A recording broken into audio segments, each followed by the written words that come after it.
ಪರ್ವತದ ದೊಡ್ಡ ತುದಿಯಲ್ಲಿರೋ ನೇಪಾಳಿ ಹಳ್ಳಿಯಲ್ಲಿ ಒಂದು ಅಜ್ಜಿಯ ಪುಟ್ಟ ಮಣ್ಣಿನ ಮನೆ. ಅಜ್ಜಿಗೆ 65 ವರ್ಷದ ಪ್ರಾಯ ಅಂತಾನೆ ಹೇಳ್ಬೋದು. ಅಜ್ಜಿಯನ್ನ ನೇಪಾಳಿ ಭಾಷೆಯಲ್ಲಿ ಆಮ ಅಂತ ಕರೀತಾರೆ. 20 ವರ್ಷಗಳಿಂದ ಒಬ್ಬರೇ ಇಲ್ಲಿ ಖುಷಿಯಾಗಿ ಜೀವನವನ್ನ ಮಾಡ್ತಾ ಇದ್ದಾರೆ. ನಿಜವಾದ ಖುಷಿ ಎಂದರೇನು ಅನ್ನೋ ಪ್ರಶ್ನೆಗೆ ನಾನು ಕೂಡ ಸಾಕಷ್ಟು ವರ್ಷಗಳಿಂದ ಉತ್ತರವನ್ನ ಹುಡುಕ್ತಾ ಇದ್ದೀನಿ. ಇವತ್ತು ಆ ಪ್ರಶ್ನೆಗೆ ಉತ್ತರ ಸಿಗುತ್ತೆ ಅನ್ನೋ ಒಂದು ಭಾವನೆ ಯಾಕೋ ಬರ್ತಾ ಇದೆ. ಬನ್ನಿ ಇವತ್ತಿನ ಅತ್ಯದ್ಭುತವಾದ ವಿಡಿಯೋ ಶುರು ಮಾಡೋಣ. ವಿಡಿಯೋನ ನೋಡೋ ಮುಂಚೆ ಲೈಕ್ ಮಾಡಿ, ಹಾಗೆ ಚಾನಲ್ಗೆ ಸಬ್ಸ್ಕ್ರೈಬ್ ಮಾಡೋದನ್ನ ಮರಿಬೇಡಿ. ನನ್ನ ಪ್ರೀತಿಯ ಗ್ಲೋಬಲ್ ಕನ್ನಡಿಗರೇ, ಸ್ವಾಗತ.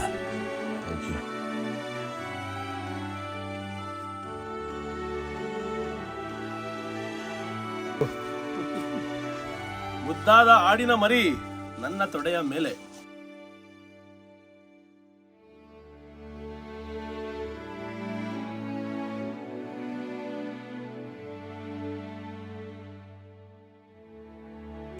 ಈಗ ನಾವು ಪುಟಾಣಿ ಮಕ್ಕಳು ನೋಡಿ, ಎಲ್ಲರೂ ನೀರು ಬಾಟ್ಲಿ ಇಟ್ಕೊಂಡಿದ್ದಾರೆ. ಮತ್ತೆ ನಮ್ಮ ಬ್ರದರು ಎಲ್ಲರೂ Let's go. किधर जा रहे हैं? So we are going for swimming. It's a natural swimming pool as well as waterfall too, but not much big waterfall, but small waterfall. So we'll see. ಸ್ನಾನ ಮಾಡ್ಕೊಂಬರೋದಕ್ಕೆ swimming pool ಹೋಗ್ತಾ ಇದೀವಿ.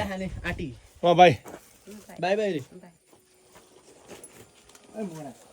ಇವನೇ ತಗೊಂಡೋಣ. इनको लेके चले, एक बंदे को. नहीं ये खो जाएगा ना, हम भी इसका जिम्मेवारी नहीं लेंगे. ನೆನ್ನೆ ನಾನು ಸ್ನಾನ ಮಾಡಿದ ಲೊಕೇಶನ್ ತೋರಿಸ್ತೀನಿ. ಇದೆ ಇಲ್ಲಿ ಬಜರಂಗ್ ಬಲಿ ಫೋಟೋ ಕೆಳಗಡೆ ಕೂತ್ಕೊಂಡು ಒಂದು ಪೈಪ್ ಇಟ್ಕೊಂಡು ಸ್ನಾನ ಮಾಡಿ ಈ ವ್ಯೂನ ಎಂಜಾಯ್ ಮಾಡಿದೆ. ಇವಾಗ ನದಿ ಕಡೆ ಹೋಗ್ತಾ ಇದ್ದೀವಿ. ಅದು ಕೂಡ ಸಖತ್ತಾಗಿರುತ್ತೆ ನೋಡಿ. ಇಲ್ಲಿ ಸಾಸಿವೆ ತುಂಬ ಬೆಳೀತಾರೆ. ಇನ್ನೇನು ಚಳಿಗಾಲ ಬಂತಲ್ಲ, ಆಗ ಸರ್ಸೋಕ ಸಾಗ್ ಅಂತ ಮಾಡ್ತಾರೆ. ಇದರಲ್ಲಿ ರೊಟ್ಟಿ ಜೊತೆ ನೆಂಚ್ಕೊಂಡು ತಿನ್ನೋದಕ್ಕೆ.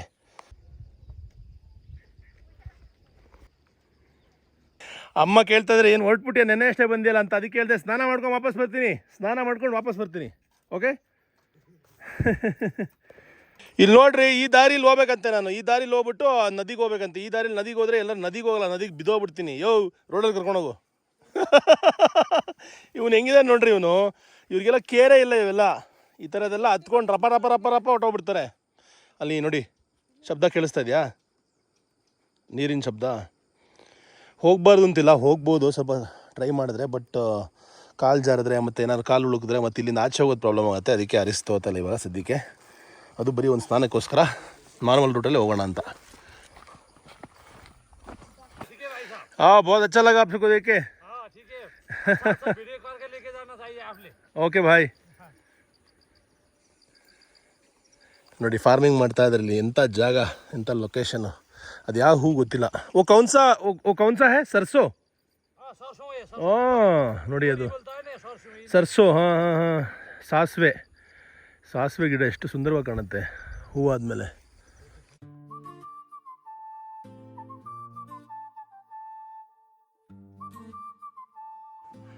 ಅರ್ಧ ದಾರಿ ಬಂದಿದ್ವಿ. ದಾರಿಲಿ ಬರ್ತಾ ಈ ಸುಂದರವಾದ ಗಿಡಗಳನ್ನು ನೋಡಿದಾಗೆಲ್ಲ ಬಹಳ ಖುಷಿ ಆಗ್ತಿದೆ. ಶಾರುಖ್ ಖಾನು, ನಮ್ಮ ಮುಂಗಾರು ಮಳೆ ಗಣೇಶ್ ನೆನಪಾಗ್ತಾ ಇದ್ದಾರೆ. ಫುಲ್ಲು ರೊಮ್ಯಾಂಟಿಕ್ಕಾಗಿ ಹಾಡೋಣ ಅಂತ ಅನಿಸ್ತಾ ಇದೆ. ಗ್ಲೋಬಲ್ ಕನ್ನಡಿಗ ಮ್ಯೂಸಿಕಲ್ಲಿ ಸಖತ್ತಾಗಿರೋ ಹಾಡುಗಳನ್ನ ಮಾಡ್ತಾಯಿದ್ದೀವಿ. ಅಪ್ಪಟ ಕನ್ನಡ ಗೀತೆಗಳು. ಒಂದೊಳ್ಳೆ ತಂಡ ಕಟ್ಟಬೇಕು, ಕನ್ನಡಕ್ಕೆ ಅತ್ಯದ್ಭುತವಾದ ಮ್ಯೂಸಿಕ್ ಸಂಗೀತವನ್ನು ಕೊಡಬೇಕು, ಸಾಹಿತ್ಯವನ್ನು ಕೊಡಬೇಕು. ಯಾಕಂದರೆ ಅದೇ ನಮ್ಮನ್ನು ಈಗ ನಾವು ಇಲ್ದಿದ್ದಾಗಲೂ ಮುಂದಿನ ಜನ್ರೇಷನ್ನು ವೀಡಿಯೋಸ್ನ ಮತ್ತೆ ನೋಡ್ತಾರೆ ಇಲ್ವೋ. ಹಾಡುಗಳನ್ನಂತೂ ನಾವು ಆವತ್ತಿನ ಜಮಾನ ಮತ್ತೆ ಕೇಳ್ತೀವಿ. ಆವತ್ತಿನ ಪಿಕ್ಚರ್ಗಳನ್ನ ಮತ್ತೆ ನೋಡೋಷ್ಟು ಟೈಮ್ ಇರುತ್ತೋ ಇಲ್ವೋ, ಅಥವಾ ಅಷ್ಟು ಸಮಯ ಸಿಗುತ್ತೋ ಇಲ್ವೋ, ಆದರೆ ಹಾಡನ್ನು ಖಂಡಿತ ನೋಡ್ತೀವಿ. ಆ ರೀತಿ ನೀವುಗಳು ಅಷ್ಟೇ ಗ್ಲೋಬಲ್ ಕನ್ನಡಿಗ ಹಾಡುಗಳನ್ನ ನೋಡಿ. ಅರೆ ಆಗೋ ಹಾಗಿದೆ ಹೃದಯಾಘಾತ, ಇದಕ್ಕೆಲ್ಲ ಕಾರಣ ನಿನ್ನ ನೋಟ. ಮನ ತೇಲಿ ಹೋಗಿದೆ ಹಂತ ಹಂತ, ನಲು ಮೇಲಿ ಬೀಳಲು ಆದೆ ಸ್ವಂತ. ನಿಂದೆ ಹಂಬಲ, ಬೇಗ ಬೆಂಬಲ ನೀಡು ನನ್ನಲ್ಲಿ. ಮೂಡಿದೆ ಚಂದನೆ ಗೊಂದಲ, ಆಸೆ ಗೊಂಚಲ, ಈಗ ಹಂಚಲ ಮೆಲ್ಲ ನನ್ನಲ್ಲಿ. ನಾನು ಶೂಟಿಂಗ್ ಮಾಡ್ತಾ ಹಿಂದೆ ಉಳಿದ್ಬಿಟ್ಟಿದ್ದೀನಿ. ನಮ್ಮ ಹುಡುಗರು ಬೇಸತ್ತೋಗಿ ಕೂತ್ಕೊಂಡ್ಬಿಟ್ಟು ಬೈತಾ ಇದ್ದಾರೆ, ಬನ್ರಿ ಬೇಗ ಹೋಗೋಣ ಅಂತ. ಚಲೋ ಭಾಯ್ ಕ್ಯಾ ಕರ್ ರहे हो, इतना लेट क्यों कर रहे हो, जिधर भी जाए उधर पार्टी के लिए बैठ जाते हो, ಛೇ. ಅವ್ರು ನಮಗೆ ಬೈಯೋ ಮುಂಚೆ ನಾವೇ ಅವ್ರಿಗೆ ಬೈದ್ಬಿಡೋದು.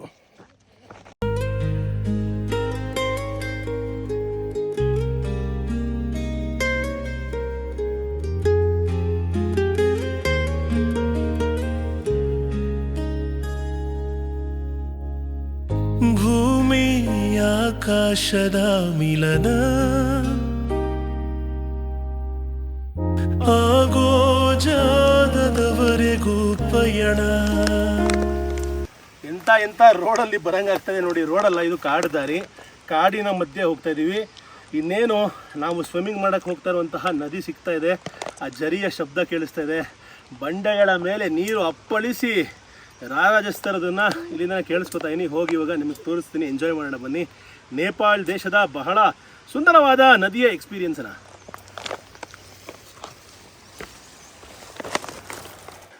ಇನ್ನೇನು ಬಂದು ತಲುಪಿದ್ವಿ, ಕೆಲವೇ ಮೆಟ್ಲುಗಳು. ಇದು ಆಲ್ಮೋಸ್ಟ್ ಇವಾಗ ನದಿ ಒಣಗೋದಂಗಿದೆ. ಸ್ವಲ್ಪ ಮೋಸ್ಟ್ಲಿ ಸಣ್ಣದಾಗಿ ಹರಿತಾ ಇರುತ್ತೆ. ಸ್ನಾನ ಮಾಡೋದಕ್ಕೆ ಇದೇ ರೀತಿ ಸರಿ. ಅಲ್ಲಿ ಸ್ಟೆಪ್ ಕಲ್ಟಿವೇಷನಲ್ಲಿ ಭತ್ತವನ್ನು ಬೆಳೀತಾ ಇದ್ದಾರೆ. ಬಾಲಿ ಮತ್ತು ಸಾಕಷ್ಟು ಸೌತ್ ಈಸ್ಟ್ ಏಷ್ಯಾ ಪ್ರದೇಶಗಳಲ್ಲಿ ಈ ಥರ ಬೆಟ್ಟದ ನಡುವೆ ಕೂಡ ಸ್ಟೆಪ್ ಕಲ್ಟಿವೇಷನ್ ಮಾಡಿ ಭತ್ತದ ಗದ್ದೆಗಳನ್ನು ಮಾಡ್ತಾರೆ. ಭಾಳ ಸೊಗಸಾಗಿದೆ. ದೂರದಲ್ಲಿ ನನ್ನ ಫೇವ್ರೆಟ್ ಬಿಳಿ ಗಿಡಗಳು. ಇಲ್ಲಿ ಮಳೆ ಸೀಸನಲ್ಲಿ ಚಾನ್ಸೇ ಇಲ್ಲ. ಇಲ್ಲಿ ನಿಂತ್ಕೊಳ್ಳೋದಲ್ಲ, ದೂರದಲ್ಲೂ ನಿಂತ್ಕೊಳ್ಳೋಕ್ಕಾಗಲ್ಲ, ಅಷ್ಟು ಬರೋ ಅಂತ ನೀರು ಹರಿಯುತ್ತಂತೆ. ಈಗ ಅದೇ ನದಿಯ ಒಳಗೆ ನಿಂತಿದ್ದೀವಿ, ಆದರೂ ಏನೂ ಇಲ್ಲ. ನೀರು ಮುಂದೆ ಇದೆ. ನೀರನ್ನು ಹರಿಸಿ ಹೋಗ್ತಾ ಇದ್ದೀವಿ. ಇಲ್ಲಿ ಇನ್ನೊಂದು ವಿಷಯ ಗಮನಿಸ್ತೆ, ಇಡೀ ಬೆಟ್ಟದಲ್ಲಿ ಈ ಥರ ಸಾಕಷ್ಟು ಚಿಣಿಮಿಣಿ ಕಲ್ಲುಗಳಿವೆ. ಕಲ್ಲುಗಳ ಮೇಲೆ ಯಾವುದೋ ಒಂದು ರೀತಿಯ ಮಿನರಲ್ ಇದೆ. ಇದೇನು ಮೈಕಾನ ಏನೂ ಗೊತ್ತಾಗ್ತಾಯಿಲ್ಲ. ಏನೋ ಇಂಪಾರ್ಟೆಂಟ್ ಆಗಿದ್ದರೆ ಇಷ್ಟೊತ್ತಿಗೆ ನುಂಗಿ ನೀರು ಕುಡಿದ್ಬಿಟ್ಟಿರೋರು ಇಲ್ಲಿ ಜನಗಳು ಮತ್ತು ಮೈನಿಂಗ್ ಕಂಪ್ನಿಗಳು. ಬಟ್ ಏನೋ ಯೂಸ್ಲೆಸ್ ಅನಿಸುತ್ತೆ, ಅದಕ್ಕೋಸ್ಕರ ಹಾಗೆ ಬಿಟ್ಟಿದ್ದಾರೆ.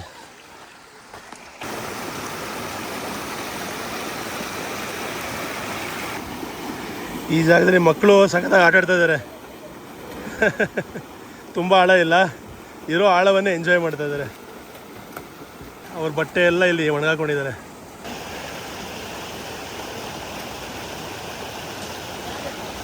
ಇದು ನಮ್ಮ ಸ್ವಿಮ್ಮಿಂಗ್ ಲೊಕೇಶನ್ನು. ಎಲ್ಲೆಲ್ಲೋ ಅಡ್ವೆಂಚರ್ ಮಾಡಿಸ್ತಾ ಇದ್ದಾರೆ ಹುಡುಗರು ನಮ್ಮ ಕೈಲಿ.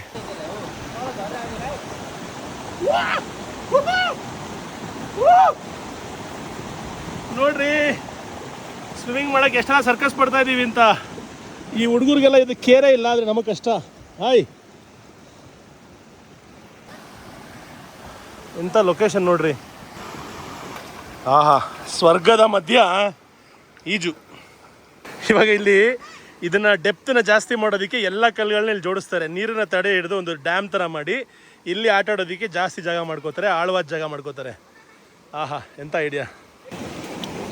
ಒಳಗೆ ತೆಳುವಾದ ಮರಳಿದೆ. ಇದೇ ಮರಳನ್ನೇ ಮೈನಿಂಗ್ ಮಾಡಿಬಿಟ್ಟು ಮನೆ ಕಟ್ಟೋದಕ್ಕೆ ಮರಳು ತೊಗೊಂಬರ್ತಾರಲ್ಲ, ಉಪಯೋಗಿಸೋದು. ಸಂಪೂರ್ಣವಾಗಿ ನಮ್ಮ ಪ್ರಕೃತಿಯನ್ನು ನಾವು ಹಾಳು ಮಾಡ್ತೀವಲ್ಲ, ಇದೇ ರೀತಿ.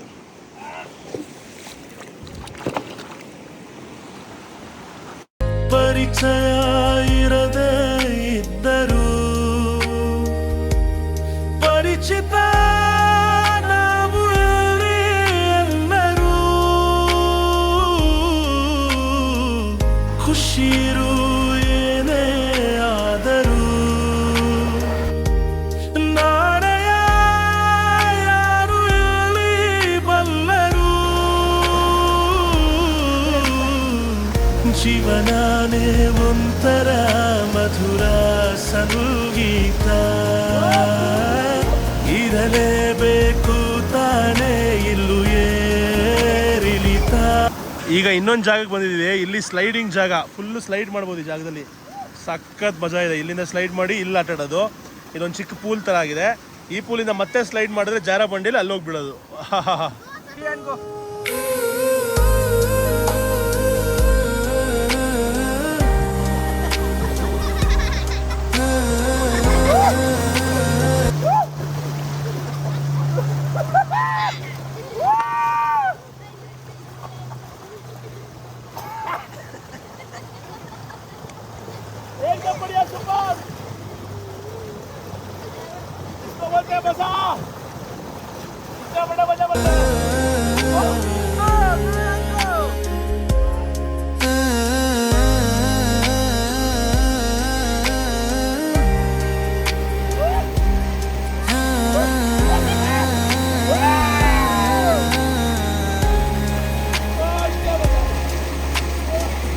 ನನ್ನ ಇಡೀ ಜೀವನದಲ್ಲಿ ಒಂದು ಅತ್ಯದ್ಭುತವಾದ ಅನುಭವ ಅಂತ ಕರಿಬೋದು. ಸಖತ್ತಾಗಿತ್ತು. ಜಾರಬಂಡೆ ನೀರಲ್ಲಿ ಆಡಿದ್ದು, ಹುಡುಗರ ಜೊತೆ ಎಂಜಾಯ್ ಮಾಡಿದ್ದು, ಮತ್ತು ದಾರೀಲಿ ಅದರ ಚಿನ್ಕುರುಳಿ ಸೊಪ್ಪು ಫುಲ್ಲು ಕೈಗೆ ಉಜ್ಬಿಡ್ತು. ಉರಿ ಉರಿ ಉರಿ ಉರಿ ಉರಿ ಕಾಡಿನ ಸೊಬಗನ್ನು, ಪ್ರಕೃತಿಯ ಸೊಗಸನ್ನು ಅನುಭವಿಸಿದ್ದು ಅದ್ಭುತವಾಗಿತ್ತು. ಎಲ್ಲ ನನ್ನ ಪ್ರೀತಿಯ ನೇಪಾಳಿ ಹುಡುಗರಿಗೆ ಪ್ರೀತಿಯ ಧನ್ಯವಾದ. ಅಚ್ಚಾ ದಿನ ಥಾ, ಜಬರ್ದಸ್ತ್. ಚಲೋ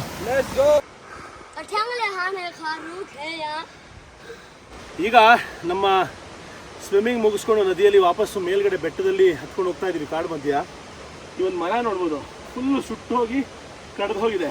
ಇದು ಮನುಷ್ಯರು ಅಥವಾ ಬೇರೆ ಯಾರು ಕಟ್ ಮಾಡಿರೋದಲ್ಲ ಅಥವಾ ಸುಟ್ಟಾಕಿರೋದಲ್ಲ, ಪ್ರಕೃತಿಯ ವಿಕೋಪ. ಈ ಸಿಡ್ಲು ಹೊಡೆದಾಗ ಸಂಪೂರ್ಣವಾಗಿ ಸೀಳಿ ಮರ ಸತ್ತೋಗಿ ಫುಲ್ಲು ಸಂಪೂರ್ಣವಾಗಿ ಸುಟ್ಟು ಹೋಗಿದೆ. ಕಪ್ಪು ತೊಗಟೆ ಮಾತ್ರ ಕಾಣಿಸ್ತದೆ, ಅರ್ಧ ಮರ ಮಾತ್ರ ಕಾಣಿಸ್ತದೆ. ಇನ್ನು ಅರ್ಧ ಮರ ಕೆಳಗಡೆ ಬಿದ್ದು ಹೋಗಿ ಆಲ್ರೆಡಿ ಒಣಗೋಗಿ ಸತ್ತೋಗಿದೆ. ನೋಡಿ ಎಷ್ಟು ಅಂದರೆ ಪ್ರಕೃತಿ ಕೋಪ ಮಾಡಿಕೊಂಡ್ರೆ ಯಾರು ಅದ್ರ ಮುಂದೆ ಉಳಿಯೋಕ್ಕಾಗಲ್ಲ, ಇರೋಕ್ಕಾಗಲ್ಲ, ಅಷ್ಟು ಸ್ಟ್ರಾಂಗು. ಸೊ ನಾವು ಆದಷ್ಟು ಪ್ರಕೃತಿಗೆ ರೆಸ್ಪೆಕ್ಟ್ ಕೊಡಬೇಕು, ಅದನ್ನು ಚೆನ್ನಾಗಿ ನೋಡ್ಕೋಬೇಕು.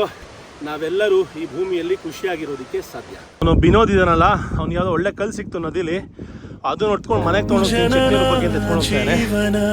ಇಲ್ಲಿ ಕಾಡಲ್ಲಿ ಬರ್ತಾ ನಮಗೆ ಚೀತಾ, ಅದು ಪಾಟಿ ಕಕ್ಕ ಕಾಣಿಸ್ತಾ ಇದೆ ನೋಡಿ. ತುಂಬ ಚೀತಾ ಜಾಸ್ತಿ ಇದೆ. ಹುಡುಗರು ಐಡೆಂಟಿಫೈ ಮಾಡಿ ಹೇಳಿದ್ರು. ನೂರು ಈ ತಿರುವಿನ ದಾರಿ, ಗುರಿಗಳ ಬೆನ್ನತ್ತಿ ಹೊರಟಿರೋ ಸವಾರಿ. ಹಾಗೋ ಹೀಗೋ ಸಾಗು,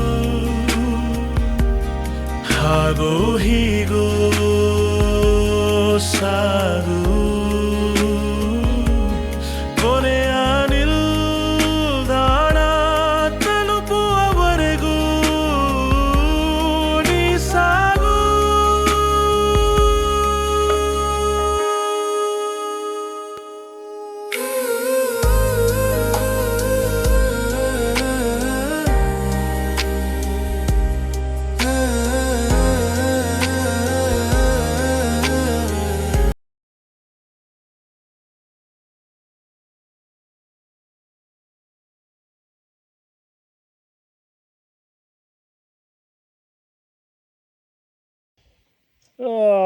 ಅರ್ದು ಊರು ಬಾಗಿಲಾಯ್ತು ರೀ. ಎಷ್ಟು ಅನ್ಫಿಟ್ ಅಂತ ಇವಾಗ ಗೊತ್ತಾಗ್ತಾ ಇದೆ. ಫಿಟ್ನೆಸ್ ಮೇಲೆ ಕೆಲಸ ಮಾಡಬೇಕು.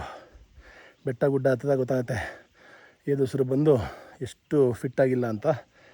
ಏನಂದರೆ ತುಂಬ 2-2 ವರ್ಷದಿಂದ ಒಂದು ದಿವಸ ಕರೆಕ್ಟಾಗಿ ಒಂದು ಕಡೆ ಕೂತ್ಕೊಳ್ಳೋಕ್ಕಾಗ್ತಾಯಿಲ್ಲ. ಬಟ್ ಎಷ್ಟೇ ಕಷ್ಟ ಆದ್ರೂ ಸ್ವಲ್ಪ ಫಿಟ್ನೆಸ್ ಮೇಲೆ ಗಮನ ಕೊಡ್ತೀನಿ. ಬರಂಪುರ್ಗೆ ಹೋಗಬೇಕು ಅಂತ ಆಸೆ ಇದೆ. ನಮ್ಮ ಕಮಾಂಡರ್ ಬಾರಿಕ್ ಇದ್ದಾರಲ್ಲ, ಅವ್ರ ಜೊತೆಗೆ ಒಂದು ತಿಂಗಳು ಅಟ್ಲೀಸ್ಟ್ ಟ್ರೈನಿಂಗ್ ಮಾಡಿದ್ರೆ ಫುಲ್ ಫಿಟ್ ಆಗ್ಬಿಡ್ತೀನಿ. ವಿಕ್ರಾಂತ್ ರೋಣ ಸಮಯದಲ್ಲಿ ಮಹಾಬಲ ಪಾತ್ರಕ್ಕೆ ವೆಯ್ಟ್ ಗೇನ್ ಮಾಡಿದಾಗ ವಾಪಸ್ ಹೋಗಿ ಟ್ರೈನ್ ಮಾಡಿದ್ದೆ ಅಲ್ಲಿ. ಸಖತ್ ಎಕ್ಸ್ಪೀರಿಯೆನ್ಸು. ನೀವುಗಳು ಅಷ್ಟೇ ಯಾರು ಟ್ರೈ ಮಾಡಬೇಕು ಅಂತಿದ್ರೆ ಅಥವಾ ನಿಮ್ಮ ಟ್ರಾನ್ಸ್ಫಾರ್ಮೇಷನ್ ಮಾಡಬೇಕು ಅಂತಿದ್ರೆ ಖಂಡಿತ ಬರಂಪುರ್, ಒಡಿಸ್ಸಾ ರಾಜ್ಯದಲ್ಲಿರುವಂತಹ ಬರಂಪುರ್, ಆಂಧ್ರ ಪ್ರದೇಶ ಮತ್ತು ಒರಿಸ್ಸಾ ಬಾರ್ಡ್ರಲ್ಲಿದೆ. ಸಖತ್ ಜಾಗ, ಒಳ್ಳೆ ಊಟ ತಿಂಡಿ. ಕಮಾಂಡರ್ ಬಾರಿಕು ಅರ್ದು ಊರು ಬಾಗಿಲು ಮಾಡ್ತಾರೆ. ಈಗ ಸದ್ಯಕ್ಕೆ ನಾವು ಬಂದಿದ್ದೀವಿ ಇಲ್ಲಿಯ ಈ ಹಳ್ಳಿಯ ಏಕೈಕ ಪ್ರಾವಿಷನ್ ಸ್ಟೋರು. ಚೂರು ನೀರು ಸಿಗುತ್ತಂತೆ, ಫ್ರಿಜ್ ಇದೆಯಂತಿಲ್ಲಿ, ಕೂಲ್ ಡ್ರಿಂಕ್ಸು ಸಿಗುತ್ತಂತೆ. 4-5 ಅವರ್ಸ್ ನಡೆದು ಆಹಾ ಇದೇ ಪ್ರಾವಿಷನ್ ಸ್ಟೋರು. ಬಾಗಿಲು ಹಾಕೊಂಡು ಹೋಗಿದ್ದಾರೆ ಯಾರು ವ್ಯಾಪಾರಿಗಳು ಯಾರಿದ್ದಾರಲ್ಲ ಅವ್ರ ಮನೆ ಇದೇನೆ. ಮೋಸ್ಟ್ಲಿ ಯಾರೂ ಬಂದಿಲ್ಲ ಅಂದ್ಬಿಟ್ಟು ಬಾಗಿಲು ಹಾಕೊಂಡಿದ್ದಾರೆ. ಯಾರು ಬಂದರೆ ಬಂದು ತೆಗಿತಾರೆ. ಇದೆ ಅಂತೆ ಪ್ರಾವಿಷನ್ ಸ್ಟೋರು. ಒಳಗಿಂದ ನೋಡೋಣ ಏನು ಕಾಣಿಸ್ತದೆ. ಏನೂ ಕಾಣಿಸ್ತಾ ಇಲ್ಲ. ಅಯ್ಯಪ್ಪ, ನೀರು ಕೊಡ್ರೋ. ನಮ್ಮ ಸರ್ ಬಂದರು ಕೂಲ್ ಡ್ರಿಂಕ್ ಕೊಡೋದಕ್ಕೆ. ಪಾನಿ ಅವ್ರ ಟಂಡ. ಹಳ್ಳಿಯಲ್ಲಿರುವಂತಹ ಚಿಕ್ಕ ಕಿರಾಣಿ ಅಂಗಡಿ ನೋಡಿ ಹೆಂಗಿದೆ ಅಂತ. ಚಿಪ್ಸು, ಮೌಂಟೇನ್ ಡ್ಯೂ, ಅಕ್ಕಿ ಬೇಕಾಗಿರೋದೆಲ್ಲ ಇಟ್ಟಿದ್ದಾರೆ. Cigarette, shampoo, Fevikwik. ಈ ಬೆಟ್ಟ ಗುಡ್ಡದ ಪ್ರದೇಶಗಳಲ್ಲಿ ವ್ಯಾಪಾರಿಗಳು ಯಾವ ರೀತಿ ಬರ್ತಾರೆ ಅಂತ ನೋಡ್ಬೋದು ನೀವು. ಇಲ್ಲಿ ಕೊಟ್ಟಿಗೆ ಇದೆ, ಈ ಮನೆ ಕೊಟ್ಟಿಗೆ. ಇಲ್ಲಿ ಈ ವ್ಯಾಪಾರಿ ಎಲ್ಲ ತೊಗೊಂಬರ್ತಾರೆ. ಏನೇನು ತೊಗೊಂಬರ್ತಾರೆ ಅಂತ ತೋರಿಸ್ತೀನಿ ನೋಡಿ. ಕ್ಯಾಕೆ ಲಾಯೋ ಭಾಯ್ ದಿಖಾವ್ हमको. ನೋಡಿ ಅದು ಕಸ ಎತ್ತೋದು. ಹಾಂ ಓಕೆ. ಕಿತ್ನೆ ಬೇಚ್ತೆ ಹೋ? 60 मतलब 70. 60 रुपया. हाँ ಓಕೆ. ಅವ್ರು ಕ್ಯಾ ದಿಖಾವ್ ಕ್ಯಾ ಕ್ಯಾ ಈ ಥರ ಪಾತ್ರೆ ಸಾಮಾನಿದೆ, ಮತ್ತು ಟೀ ಸೋಸೋದಿದೆ, ಮತ್ತು ಇನ್ನೊಂದೇನೋ ಇದೇನೋ ಗೊತ್ತಿಲ್ಲ. ಇದು ಸೋಪು. ಓ ಸೋಪ್ ಇಡೋದು. ಇತ್ನಾ ಹಿ ಹೈ? ಕ್ಯೂ ಇತ್ನಾ ಹಿ ಹೈ? ಜ್ಯಾದಾ ಕ್ಯೂ नहीं है? ಹಾಂ ಸಬ್ ಬಿಖಾ ದಿಯಾ? ಓ ಎಲ್ಲ ಮಾರಾಕ್ಬಿಟ್ರಂತೆ. ಬಹುತ್ ಬಡಿಯಾ ಬಾಯ್. ಇದು ಇಷ್ಟು ಸುಲಭದ ಮಾತಲ್ಲ ಇಲ್ಲಿ ವ್ಯಾಪಾರಿ ಆಗೋದು. ಇದನ್ನು ಹೊತ್ಕೊಂಬರ್ಬೇಕು ಬೆಟ್ಟ ಗುಡ್ಡದ ನಡುವೆ ಅಂದರೆ ತುಂಬ ಕಷ್ಟ. आप बहुत अच्छा काम कर रहे हो, सबका ಹೆಲ್ಪ್ कर रहे हो. ಅಷ್ಟು ಸುಲಭದ ಮಾತೇ ಅಲ್ಲ ರೀ. ಯಾಕೆಂದರೆ ಇದನ್ನು ಹೊತ್ಕೊಂಡು ಈ ಬೆಟ್ಟ ಗುಡ್ಡಗಳಲ್ಲಿ ಬೀದಿ ಬೀದಿಯಲ್ಲಿ ಇದೆಯಲ್ಲ ಸಿಕ್ಕಾಪಟ್ಟೆ ಕಷ್ಟ. ಬಹುತ್ ಮೆಹನತ್ लगता है ना सबको. हाँ है ना? हर दिन कितना चलते हो? इसमें गारंटी चाहिए ना? हाँ गारंटी चाहिए इसमें. ये क्या रखे हो ऊपर, सर के ऊपर? दे दो हमको, दो देखने दो उसको. ನೋಡಿ ಇದು ತಲೆ ಮೇಲೆ ಭಾರ ಹೊತ್ಕೊಂಡು ಹೋಗ್ಬೇಕಲ್ಲ, ಅದಕ್ಕೆ ಆ ಒಂದು ಸ್ವಲ್ಪ ಕುಷನಿಂಗ್ ಎಫೆಕ್ಟ್ ಬರಲಿ ಅಂತ ಇಟ್ಕೊಳ್ಳೋದಕ್ಕೆ ಇದು. घर में बस सके क्या करो? ಪ್ರತಿಯೊಂದು ವಿಷಯನೂ ತುಂಬ ಕಷ್ಟ ಇದೆ ಇಲ್ಲಿ. घर में आदमी मेरा बस सके क्या करो? ನೋಡಿ ಅವರು ಸೃಷ್ಟಿ ಥಾಪ ಅವ್ರ ಹೆಸರು. केरला का भाषा होगा? ಹಾಂ केरला का भाषा है? ಕರ್ನಾಟಕ, ಬೆಂಗಳೂರು. ಒಳ್ಳೇದಾಗಲಿ ನಿಮಗೆ, ಆಲ್ ದ ಬೆಸ್ಟ್. ನೋಡಿ ಹೊರಟ್ರು. ಓ ಅದನ್ನು ಹಾಕ್ಕೊಂಡು ತಲೆ ಮೇಲೆ ಇಟ್ಕೊಂಡು ಒಯ್ತಾ ಇರೋದೆ. ಅವ್ರ ಬಾಡಿ ಎಲ್ಲ ನೋಡಿ ಎಷ್ಟು ಫಿಟ್ ಆಗಿದ್ದಾರೆ ಅಂತ. ಒಂದು ಚೂರು ಫ್ಯಾಟ್ ಇಲ್ಲ ದೇಹದಲ್ಲಿ.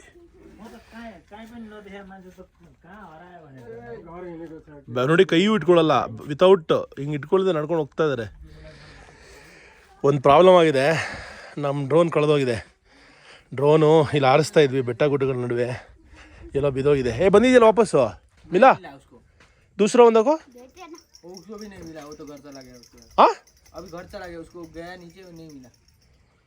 भाई दिखाए ना तुझे वो पेड़ मिला? रुक बेटा को उसके नीचे गया, वो उधर नहीं मिला बोल रहा है. पेड़ के नीचे ही है. हाँ अब मैं जा रहा हूँ उसके साथ. चाओ भाई. वीडियो ले आइए, वीडियो ಮಳೆ ಬರೋ ಥರ ಆಗಿದೆ. ಹಾಂ स्क्रीन करके दिए ना, ಹಾಂ मुझे व्हाट्सएप कीजिए. ಮಾಡ್ತೀನಿ. ಡ್ರೋನ್ ಕಳೆದೋಗಿದೆ, ಅದೇ ಇವಾಗ ಲಿಟಿಗೇಷನು. ಇಲ್ಲಿಂದ 400 ಮೀಟ್ರು ಕೆಳಗಡೆ ಬೆಟ್ಟದಲ್ಲಿ ಸಿಗಾಕೊಂಡ್ಬಿಟ್ಟಿದೆ. ಒಂದು ಗಿಡದ ಕೆಳಗಡೆ ಸಿಗುತ್ತೋ ಇಲ್ವೋ ಗೊತ್ತಿಲ್ಲ. ಟ್ರೈ ಮಾಡ್ತೀವಿ, ಇನ್ನು ಲಾಸ್ಟ್ ಟ್ರೈ. ನನ್ನ ಕೈಲಂತೂ ಕೆಳಗಡೆ ಹೋಗೋಕ್ಕಾಗಲ್ಲ, ಕೈಕಾಲೆಲ್ಲ ಬಿದ್ದೋಗಿದೆ ನಡೆದು. ಇಲ್ಲಿ ಹುಡುಗರು ಮತ್ತು ಸುಜಲ್ಗೆ ಹೇಳಿದ್ದೀನಿ, ಸಾಧ್ಯವಾದರೆ ತೊಗೊಂಬರ್ತಾರೆ. ಇಲ್ಲಾಂದರೆ ನಾಳೆ ಬೆಳಗ್ಗೆ ಶೋಧನಾ ಕಾರ್ಯ ಮುಂದುವರಿಸ್ತೀವಿ. ಸಿಕ್ಕಿಲ್ಲ ಅಂದರೆ ಇನ್ನೇನು ಮಾಡೋದು ಅಷ್ಟೇ. ಅಲ್ಲಿ ನೋಡಿ ಈ ಮನೆಯವ್ರು ಇವಾಗಷ್ಟೇ ಕೆಲಸ ಮುಗಿಸ್ಕೊಂಬಂದರು. ಅಲ್ಲಿ ಗಿಡದಿಂದ ಮೆಣಸಿನ್ಕಾಯಿ ಕೀಳ್ತಾ ಇದ್ದಾರೆ, ತೋರಿಸ್ತೀನಿ. ಯಾಕೆ ಅಂದರೆ ಊಟಕ್ಕೆ. ದಿಖಾವ್ ಮಿರ್ಚಿ ನೋಡಿ ಇಲ್ಲಿ. ಇವಾಗಷ್ಟೇ ಇವ್ರದೇ ಗಿಡದಿಂದ ಮೆಣಸಿನ್ಕಾಯಿ ಕಿತ್ಕೊಂಬಂದು ಊಟಕ್ಕೆ ಹಾಕೊಂಡು ಊಟ ಮಾಡ್ತಾರೆ. ಇಲ್ಲಿ ಊಟ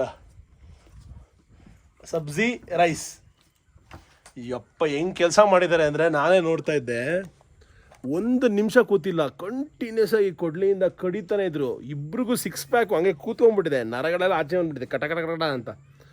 ಇದು real body building, real fitness. ಅದು ಬೆಟ್ಟ ಗುಡ್ಡದ ಕೆಳಗಡೆ ಹೋಗಿ ಅಲ್ಲಿ ಕೆಲಸ ಮಾಡಿಕೊಂಡು ಅಲ್ಲಿ ಬಹಳ ಕಷ್ಟಪಟ್ಟು ಆಲ್ಮೋಸ್ಟ್ ಬೆಳಗ್ಗೆ ಒಂದು 8ರಿಂದ ಶುರು ಮಾಡಿದ್ದಾರೆ ಅನ್ಸುತ್ತೆ. ಇವಾಗ ಸಂಜೆ 6 ಗಂಟೆ ಆಯಿತು. ಇವಾಗ ಫಿನಿಷ್ ಮಾಡ್ತಾಯಿದ್ದಾರೆ. ಒಳ್ಳೆ ಊಟ ಹಾಕ್ಕೊಂಡು ಊಟ ಮಾಡ್ತಾಯಿದ್ದಾರೆ. ಇವ್ರ ಹೆಸರು ರಾಜು, ಅದಕ್ಕೆ ನಾನು ಹೇಳಿದೆ ನನ್ನ ಹೆಸರು ರಾಮು. ನಾವಿಬ್ಬರು ಸೇರಿದ್ರೆ ರಾಮರಾಜ್ ಬನ್ನಿ ಅಂತಾರ. ಎಲ್ಲರೂ ಕೆಲಸ ಮುಗಿಸ್ಕೊಂಡು ಮನೆಗೆ ಬರ್ತಾರೆ ವಾಪಸ್ಸು ಊಟಕ್ಕೆ. ಖುಷಿಯಾಗತ್ತೆ. ಬೆಳಗ್ಗೆಯಿಂದ ಸಂಜೆವರೆಗೂ ಕಷ್ಟಪಟ್ಟು ವಾಪಸ್ ಬಂದು ಅವ್ರು ಊಟ ಮಾಡೋದನ್ನ ನೋಡೋಕ್ಕೆ ನಮಗೆ ಖುಷಿ ಆಗುತ್ತೆ. ಕಷ್ಟಪಟ್ಟಾಗ ಸಿಗುತ್ತಲ್ಲ ಊಟ, ಆಹಾ ಅದರ ವ್ಯಾಲ್ಯೂನೇ ಬೇರೆ. ಸೊ ಸಂಜೆ ಆಯಿತು, ನಮ್ಮ ಡ್ರೋನ್ ಇನ್ನೂ ಸಿಕ್ಕಿಲ್ಲ ನಮಗೆ. ಆದರೆ ಇಲ್ಲೊಂದು ರೌಂಡ್ ಟೇಬಲ್ ಕಾನ್ಫರೆನ್ಸ್ ಶುರುವಾಗಿದೆ. ಥಾಪಾ ಆ್ಯಂಡ್ ಫ್ಯಾಮಿಲಿ ಆರಾಮಾಗಿ ಕೂತ್ಕೊಂಡು ಚಿಲ್ ಮಾಡ್ತಾ ಇದ್ದಾರೆ. ಇವಾಗಷ್ಟೇ ಕೆಲಸ ಮುಗಿಸ್ ಬಂದಿದ್ದಾರೆ. ಇದು ಇವ್ರ ಮನೆ, ಇದು ಇನ್ನೊಬ್ರು ಮನೆ, ನಮ್ಮ ನೈಬರಿಂಗ್ ಮನೆ. ನಮ್ಮ ಡ್ರೋನ್ ಹುಡ್ಕೋದಕ್ಕೆ ನಮ್ಮ ಫ್ರೆಂಡ್ಸ್ ಎಲ್ಲ ಕೆಳಗಡೆ ಹೋಗಿದ್ದಾರೆ. ಇದು ಸ್ಪೆಷಲ್ ನೇಪಾಲಿ ಕ್ಯಾಪ್. ನೋಡಿ ಕ್ಯಾಪ್ ಹೆಂಗೆ ಹಾಕೋತಾರೆ ಅಂತ. ಬಾಯ್ ಕ್ಯಾಪ್ ದೋನಾ ಅಪ್ಪ ನೋಡಿ ಹೆಂಗಿರುತ್ತೆ ಕ್ಯಾಪ್. ಇದು ನೇಪಾಲಿ. ಮುಜೆ ಡಾಲೋ ಡಾಲೋ ನೋಡಿ ಹಾಕ್ತಾರೆ ಇವಾಗ. ಚಿಕ್ಕದು ಆದರೆ ಇದು ಇದೆ ಸ್ಪೆಷಲ್ ನೇಪಾಲಿ ಕ್ಯಾಪ್. कैसे अम्मा कैसे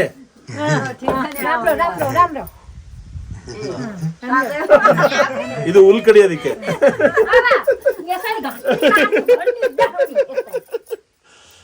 ओ ड्रोन तो मिला नहीं मिला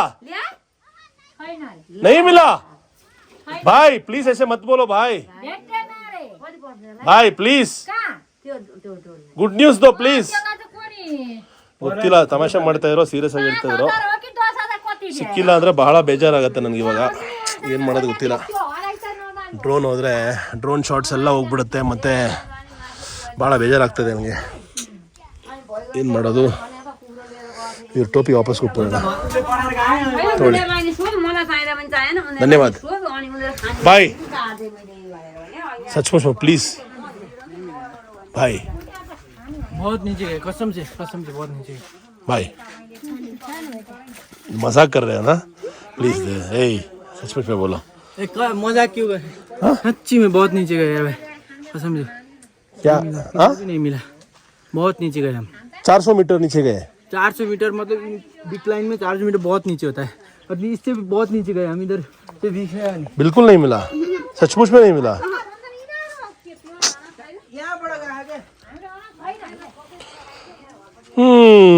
ಡ್ರೋನ್ ಹೋಯ್ತು ಬಿಡಿ ಏನು ಮಾಡೋಕ್ಕಾಗಲ್ಲ ಇಲ್ಲಿ ಕೊಟ್ಟಿಗೆ ತೋರಿಸ್ತೀನಿ ನೋಡಿ ಇದು 1 ತಿಂಗಳು ಮರಿ ಅಂತ ಇದು ಅಮ್ಮ ಇದು ಮರಿಗಳು ಎಷ್ಟು ಮುದ್ದಾಗಿದೆ ಅಂತ ತೋರಿಸ್ತೀನಿ ನಿಮಗೆ ಎಷ್ಟು ಚೆನ್ನಾಗಿದೆ ನೋಡಿ ಪಕಡೋಗಿ ಇದು ಅಷ್ಟೇ ಒಂದು ಮರಿ ಇದು ಇನ್ನೊಂದು ಮರಿ ಇದು ಅಮ್ಮ ಎಷ್ಟು ಮುದ್ದಾಗಿದೆ ನೋಡಿ ಇದು ಹಲೋ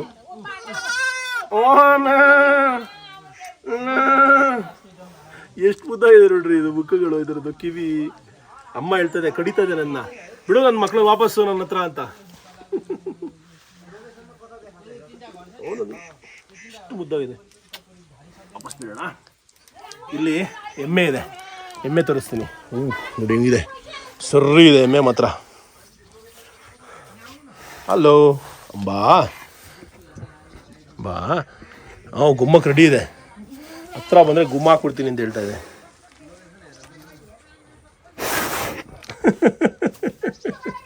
ಹೇಳ್ಬೇಡ ನೀನು ಎದ್ರೆ ಒದಿತಾನೆ ಎಮ್ಮೆ ಅಲ್ವೇನೋ ಗುಡ್ ಬಾಯ್ ಇಲ್ಲಿ ಆಡುಗಳು ಇಲ್ಲಿ ಇವ್ರ ಮನೆ ತೋಟ ಮೇಲ್ಗಡೆ ಕಟ್ಟಿಗೆ ಎಲ್ಲ ಇಟ್ಟಿದ್ದಾರೆ ಅಡುಗೆ ಮಾಡೋಕ್ಕೆ ಇದೇ ಯೂಸ್ ಮಾಡೋದು ಇದು ಬಾತ್ರೂಮು ಇದು ಮನೆಗಳ ಸಮೂಹ 1-2 ಮನೆಗಳು ಇವರು ನಮ್ಮ ಅಕ್ಕಪಕ್ಕದ ಮನೆಯ ಮಕ್ಕಳು भाई सचमुच में बोलो ड्रोन नहीं मिला कैसे ढूंढे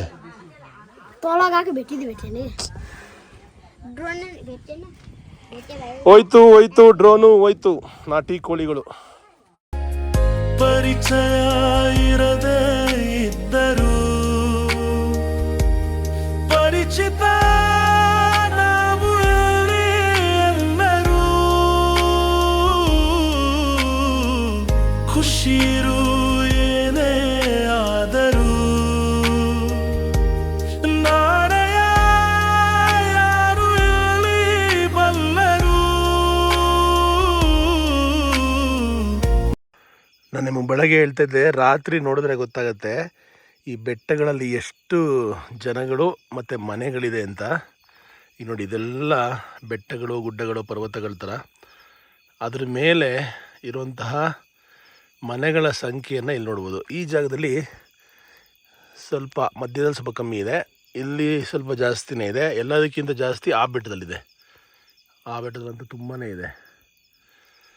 ಸೊ ಇದು ಅವರ ಮನೆಯ ದೀಪಗಳು ರಾತ್ರಿಯಲ್ಲಿ ಉರಿತಾ ಇರೋದು. ಈಗಷ್ಟೇ ಊಟ ಆಯಿತು, ಅತ್ಯದ್ಭುತವಾದ ಊಟ. ನಾನೇ ಮಾಡಿದ್ದೆ ಅಡುಗೆ ಇವತ್ತು, ಟೊಮೆಟೊ ಗೊಜ್ಜು ಎಗ್ ಬುರ್ಜಿ. ಬೆಳಗಿನ ಜಾವ 3:30. ಫುಲ್ಲು ನೋಡಿಲಿ ಹೊಗೆ, ಫುಲ್ ಚಳಿ ಹೊಗೆ, ಫುಲ್ ಹುಳುಗಳೆಲ್ಲ ಕಡೆನೂ ತುಂಬ ಹುಳ ಬರುತ್ತಿದೆ. ಕಾಡಲ್ವಾ, ಮತ್ತು ಚೀತಾ ಕೂಡ ಇದೆಯಂತಿಲ್ಲಿ.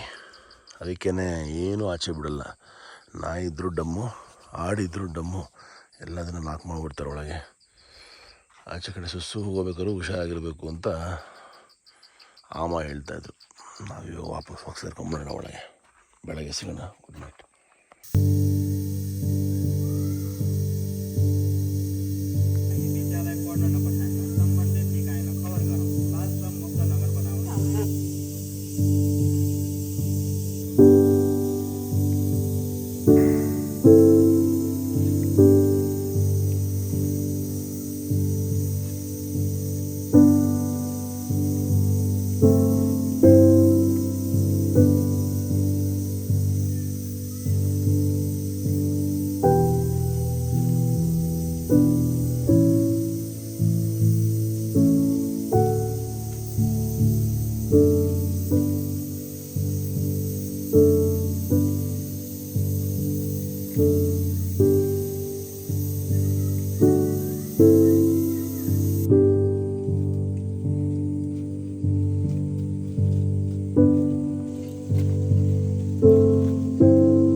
ಅಮ್ಮ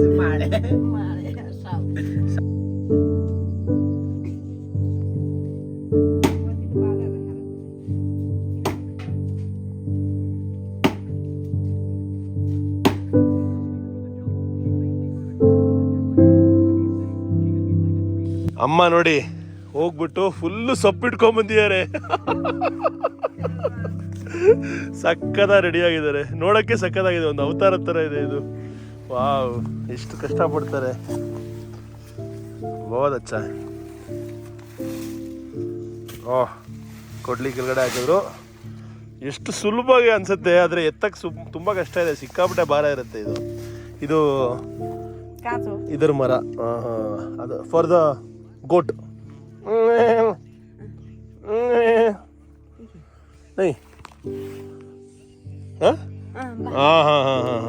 ಆಡುಗಳಿಗೆ.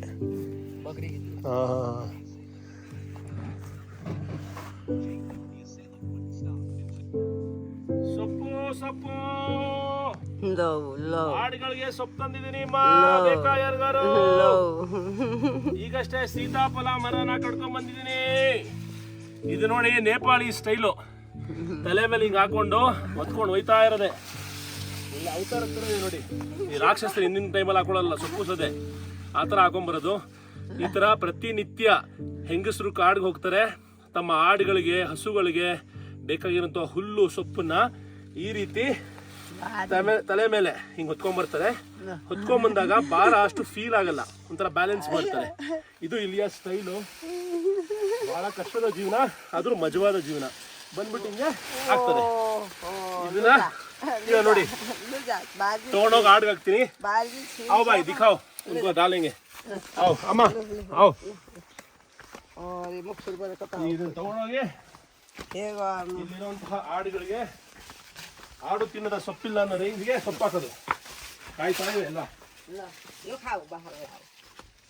ಈಗ ಹೋಗ್ಬಿಟ್ಟು ಈ ಸೊಪ್ಪನ್ನ ಇಲ್ಲಿ ಹಾಕೋದು. ನೋಡಿ ಎಲ್ಲ ಸೊಪ್ಪು ಹೆಂಗೆ ಆಲ್ರೆಡಿ ಹಾಕಿರೋ ಸೊಪ್ಪು ಅಷ್ಟು ತಿಂದಾಕ್ಬಿಟ್ಟಿದೆ. ಈಗ ಹೊಸ ಸೊಪ್ಪನ್ನ ತಿನ್ನೋಣ. ತಿನ್ನು. ಈಗಷ್ಟೇ ಮಧ್ಯಾಹ್ನದ ಭೋಜನ ಆಯಿತು. ಒಂಥರ ಆರಾಮಾಗಿ ಇಲ್ಲಿಯ ಲೈಫನ್ನು ನೋಡುವಂತಹ ಪ್ರಯತ್ನ ಮಾಡ್ತಾಯಿದ್ದೀನಿ. ಈಗ ಇಲ್ಲಿ ನೀವು ನೋಡ್ತಾ ಇದ್ದೀರಾ, ಭತ್ತವನ್ನು, ಇಲ್ಲೇ ಬೆಳೆದಿರುವಂತಹ ಭತ್ತವನ್ನು ಒಣಗಾಕಿರೋದು. ಈ ಸತಿ ಬಂದಿರುವಂತಹ ಫಲದಲ್ಲಿ ಇದನ್ನು ಒಣಗಾಕಿದ್ದಾರೆ. ಈಗ ಒಣಗಾಕಿದ ಮೇಲೆ ಇದನ್ನು ಮೆಲ್ಲಿಗೆ ತೊಗೊಂಡೋಗಿ ಆ ಹೊಟ್ಟೆನೆಲ್ಲ ದೂರ ಮಾಡಿ ಅಕ್ಕಿಯನ್ನು ತೊಗೊಂಬರ್ತಾರಂತೆ. ಇಲ್ಲಿ ಕೆಂಪಕ್ಕಿ ಜಾಸ್ತಿ ಬಳಕೆ ಮಾಡ್ತಾರೆ. ಇವಾಗ ನಂಗೆ ಕೊಟ್ಟಂತಹ ಊಟ ಕೂಡ ಸಂಪೂರ್ಣವಾಗಿ ಕೆಂಪಕ್ಕಿ. ಮಧ್ಯಾಹ್ನದ ಸಮಯ 11:30. ಬಟ್ಟೆ ಗಿಟ್ಟೆಲ್ಲ ಒಣಗಾಕಿದ್ದೀನಿ. ಸ್ನಾನ ಆದಮೇಲೆ ಸ್ವಲ್ಪ ಆಚೆ ಹೋಗೋದಿದೆ. ಇವಾಗ ಒಂಚೂರು ಬಿಸಿಲು ಕಮ್ಮಿ ಆದ ನಂತರ ಮಧ್ಯಾಹ್ನ ಬಸ್ ಬರುತ್ತೆ ಇಲ್ಲೊಂದು.